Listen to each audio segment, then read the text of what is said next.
तर महायुती आणि काही ठिकाणी महाविकास आघाडीचे उमेदवार साहेब, एकूणच आत्ताच्या घडामोडीमध्ये आज जर ही प्रक्रिया पार पडत आहे मतदानाची, काय वाटतं एकूणच? बघा, सांगली सातारा विधान परिषदेच्या निवडणुकीची मतदान प्रक्रिया आता सुरू झालेली आहे आणि या निवडणुकीची पूर्वतयारी महायुती म्हणून आम्ही सगळ्यांनी अत्यंत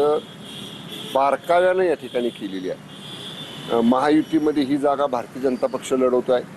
पण आम्ही सर्वच जण भाजपचे दोन्ही मंत्री, दोन्ही जिल्ह्यातले मंत्री, दोन्ही जिल्ह्यातले आमदार, शिवसेनेचे आमदार, राष्ट्रवादी काँग्रेस अजितदादा पक्षाचे आमदार, सर्वांनी आपापल्या सदस्यांना, मतदारांना बैठका घेऊन, त्यांच्या मेळाव्या घेऊन, त्यांच्या भेटी घेऊन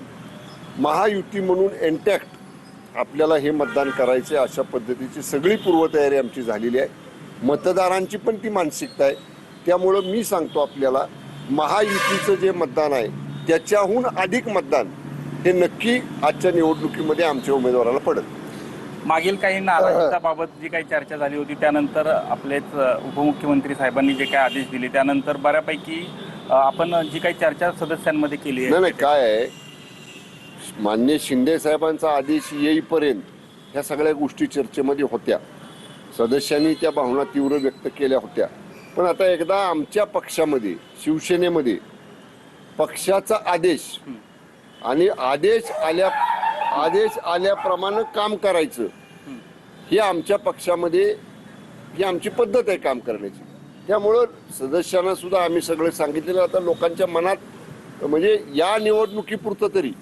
कारण आता माननीय शिंदे साहेबांनी सांगितले की ही निवडणूक आपल्याला महायुती म्हणून लढवायची आहे आणि जे काय नाराज्या होत्या,